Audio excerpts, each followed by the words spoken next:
attention, please.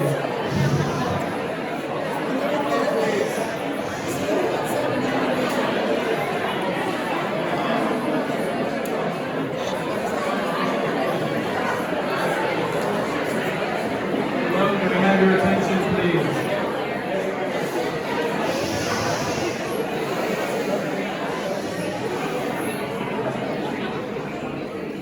Bonjour, je suis Ken Levinson, the CEO of WITA.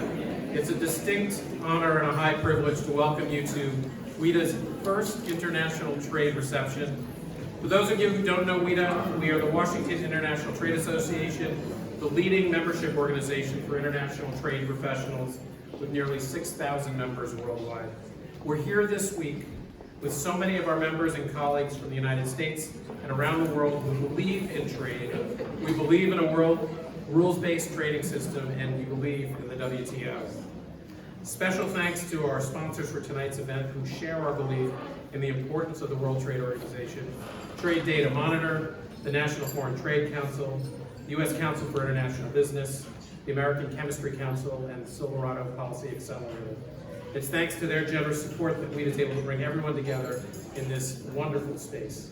Thanks as well to the amazing team here at the WTO, starting with the Director General herself, who's been so generous with her time, and her amazing team, including our dear friends, Deputy Director General Angela Eller, Deputy Director General Joanna Hill, and all the ambassadors and delegations here tonight, including our friends from USTR who could be with us.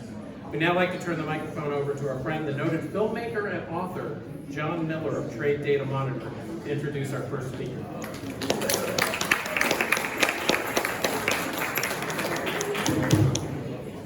Thanks, everybody. My name is John Miller. I'm the Chief Economic Analyst for Trade Data Monitor. Thank you to WITA and to the WTO for having us. We're delighted to co-host tonight's event, and I always try to speak louder than the murmurs. It's great to be back here. I covered global trade for the Wall Street Journal for 10 years, and it's great to be back in this building. If you don't know Trade Data Monitor, our mission is to help businesses, governments, and organizations understand and use international trade statistics in place since the World Customs Organization Treaty in 1988. I joined TDM in 2019 after 20 years of covering global trade, mining, and economics for the Wall Street Journal, Time Magazine, and many others.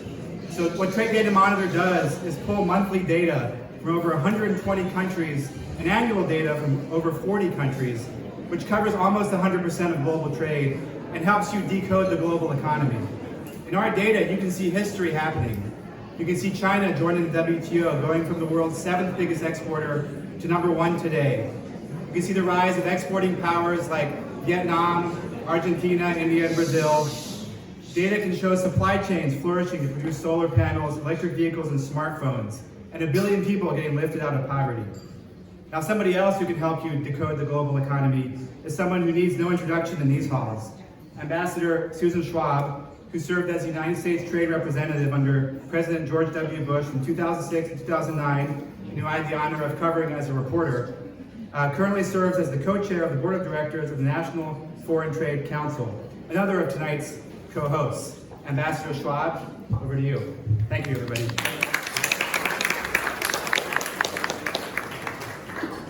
Thank you, John. Thank you, Ken. This is actually easy work, because if there were ever a perfect recipient for the Global Leadership Award of WITA, or the Washington International Trade Association, it is Dr.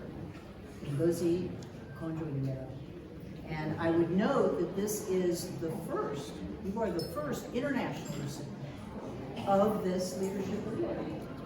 And again, the perfect recipient, given all that you do and this enterprise that you lead. And my role is to introduce you, congratulate you, and suggest that the American business community and the international business community that we engage with strongly support the rules-based global trading system that you are working to continue to strengthen. Thank you for everything you do, and congratulations. Thank you.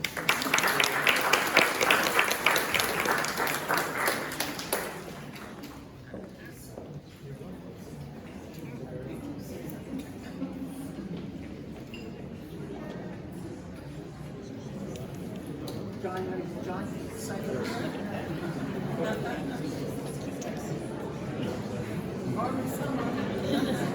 Breathtaking.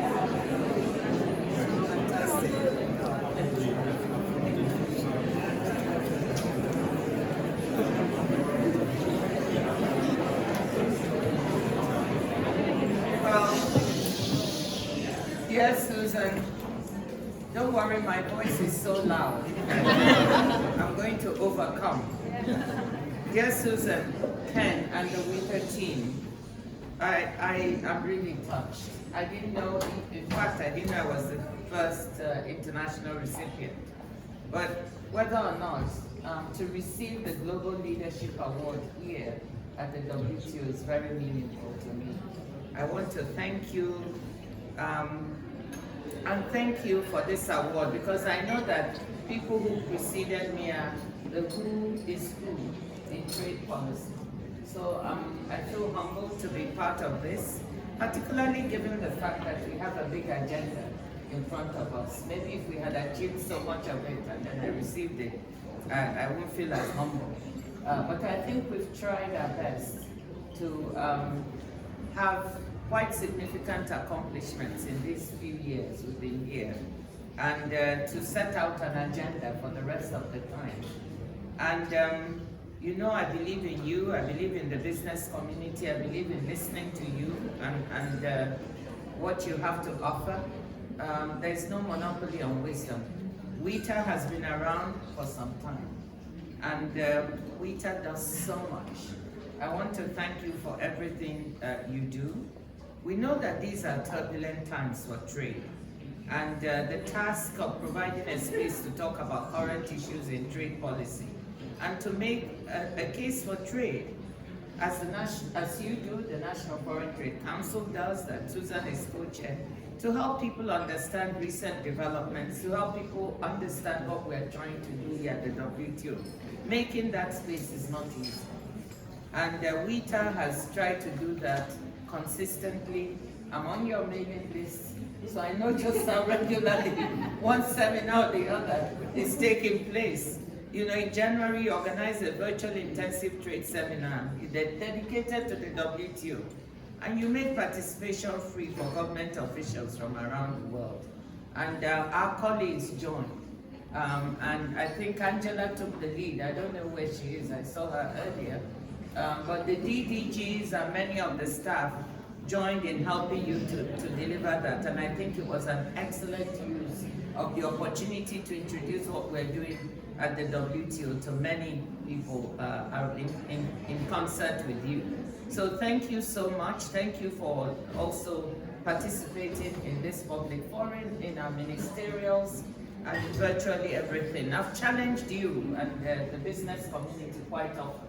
As I said to Susan when we had the meeting, most of the time when you come, I challenge you, what have you done lately for us? But this time I have to say, thank you for the things you've done lately. And that is quite outside my award. So I'm excited, I'm humble, and I thank you so much for doing it here in the midst of this very energizing public forum. I'm dead tired, but when I see the energy of everyone around me, I just feel ready for more. So thank you, have a good evening. And hold on. I have one more thank you. I want to thank the wonderful members. I see many ambassadors here in the audience. And you know, they've made my work in many cases very, very interesting. They're not always, it's not always easy with them, you know, to say the least, but it's always interesting, and for the bulk of the time, it's constructive, you know. So members who are here, thank you so much for for being here and for the support and collaboration. And our staff too, thank you so much.